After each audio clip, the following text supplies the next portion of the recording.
Hola a todos y bienvenidos a su clase de lenguaje y literatura.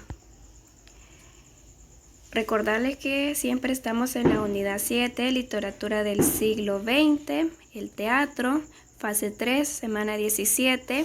La clase anterior vimos la guía de análisis de la obra La Metamorfosis, escrita por Franz Kafka, y en esta ocasión vamos a ver el proceso de leer, comprender e interpretar un texto escrito, estrategias de comprensión, que es una estrategia, y en producción, aplicación de estrategias de comprensión lectora. Ahí tenemos una definición de comprensión lectora. Dice que es una destreza lingüística que se basa en la interpretación completa de un texto escrito.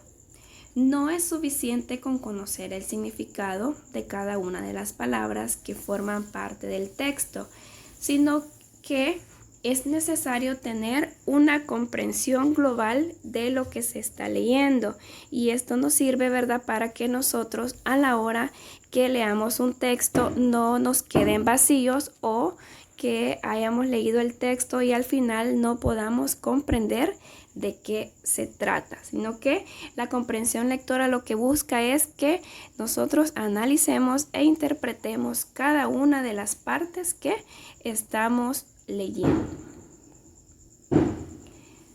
También dice que las estrategias de comprensión lectora son procedimientos que se pueden enseñar y aprender. Son actividades mentales de elevada categoría, en orden a conseguir un objetivo que es claro: comprender bien lo que se lee. Y dice que las estrategias de lectura se dividen didácticamente en 3 bloques o momentos.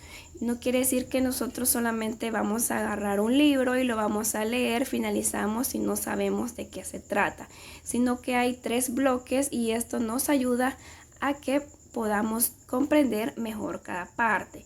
Dice que está dividido en antes de la lectura, durante la lectura y después de la lectura.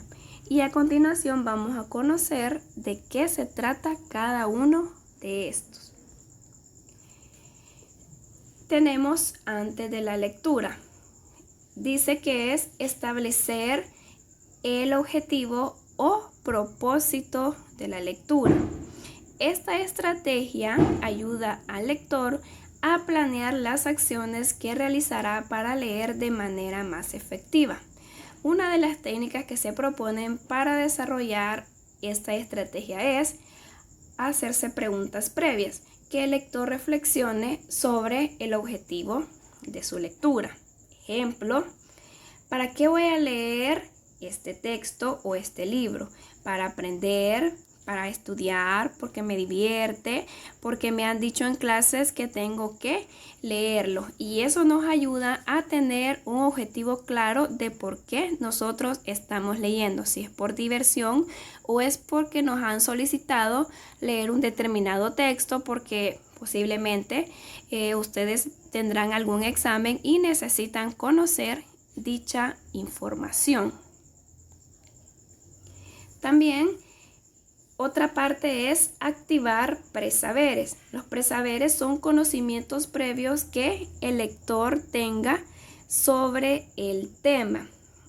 Y ahí tenemos un ejemplo: una lluvia de ideas, que consiste en establecer todo lo que conozco o me venga a la mente sobre el título del libro, el tema, los personajes, etc. O bien todo lo que se relacione sobre el autor, los lugares, etc. Por ejemplo, la clase anterior conocimos el argumento de la metamorfosis. Yo creo que cuando todos escucharon la metamorfosis, automáticamente se pasaron a la materia de ciencia, porque ahí han visto, ¿verdad?, cómo es el proceso de la metamorfosis. Entonces ahí consiste, ¿verdad?, en aquellos presaberes que yo tengo al escuchar una palabra. Y posteriormente, con esos presaberes que yo tengo sobre un determinado tema, me ayudan a poder comprender mejor el texto que estoy leyendo y posteriormente adquirir nuevos conocimientos.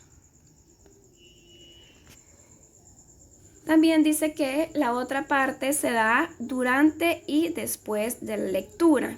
Y ahí tenemos que se usa lo que es la metacognición y la autorregulación, que consiste en que el lector se vaya haciendo consciente de sus dificultades y distractores al momento de leer, así como las estrategias que mejor le funcionan para comprender. Y dice que algunas de las preguntas que le puede ayudar son: ¿por qué no entiendo? Tendré que volver a leer estas 2 páginas, y muchas veces estos inconvenientes se dan porque no seleccionamos el lugar adecuado para leer. Posiblemente seleccionemos la sala. Sabemos que en la sala hay distractores, está la televisión o puede haber algún ruido que me interrumpa. O posiblemente decidimos leer un libro en la cama, lo que rápidamente nos dará sueño y evitará que terminemos la lectura. Entonces, lo más recomendable es buscar un lugar adecuado para leer y que pueda comprender de qué se trata el texto. Seguidamente dice identificar la idea principal. Consiste en identificar el enunciado o los enunciados que expresen la idea o las ideas más importantes del texto. Esto puede realizarse a través de técnicas como el parafraseo oral, que consiste ¿verdad?, en explicar con sus propias palabras lo que ha leído. Muchas veces hablarlo, ¿verdad?, o repetirlo en voz alta nos ayuda a que podamos retener mayor la información. Y la otra parte dice que es el subrayado, que consiste en subrayar o remarcar los enunciados que expresan la idea principal del párrafo o texto. Generalmente utilizamos para subrayar sea un lápiz, un lapicero o un marcador fosforescente, ¿verdad? Porque recuerden que en un texto no todo lo que se lee es relevante. Entonces, por medio de el subrayado nos ayuda a identificar, ¿verdad?, cuáles son aquellas partes más relevantes del texto. Seguidamente dice resumir. Identificar un tema y sus ideas fundamentales para reconstruirlo sintéticamente, es decir, extraer la información más importante, y ahí podemos hacer uso, ¿verdad?, de el texto en forma de prosa o también mapas conceptuales. Recordemos que los mapas conceptuales son más atractivos a nuestra vista que una página totalmente llena de letras. Entonces, esas son algunas de las técnicas que nos pueden ayudar para poder resumir un texto. Seguidamente dice elaborar inferencias. Las inferencias consisten en ir más allá de lo que dice el texto.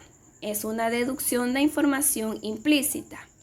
En pocas palabras, las inferencias son adivinanzas sobre qué trata el texto o qué va a seguir después o cuál va a ser la finalización.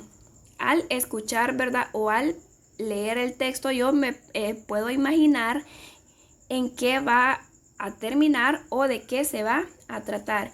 Y dice que para las inferencias podemos utilizar contraste de ideas, que consiste en hacer una comparación entre dos personajes, ideas o situaciones diferentes. Recordemos que, ejemplo, si nosotros leemos una obra literaria, ¿verdad?, vamos a encontrar una diversidad de personajes. Entonces las inferencias nos dicen que podemos hacer uso, ¿verdad?, de la comparación para sacar las diferentes situaciones que se dan en la trama. Y para finalizar dice que podemos formular lo que son preguntas, que consiste en plantearse preguntas sobre la información que presenta el autor. Se debe tratar que las preguntas no queden solamente en el nivel literal, es decir, en preguntas que se pueden contestar con lo que dice el texto. Es decir, no solamente sacar preguntas fáciles que yo solamente voy a copiar la respuesta textualmente como aparece en el párrafo, sino que tratemos de formular preguntas que sean un poco más difíciles, y eso nos va a ayudar, ¿verdad?, a poder comprender mejor. ahí dice que podemos utilizar preguntas para que sean de comprensión más profundo, como de forma inferencial, que es tratar de adivinar qué es lo que va a suceder, ¿verdad? O inferir sobre un determinado texto, ¿verdad? Para posteriormente responder. Y también dice que podemos utilizar las de metacognitivo, que esa es controlar el uso de estrategias de aprendizaje en cada situación. Entonces, jóvenes, espero que les hayan servido estos pasos, ¿verdad? Para poder comprender mejor un texto. Les deseo muchas bendiciones y nos vemos la siguiente clase.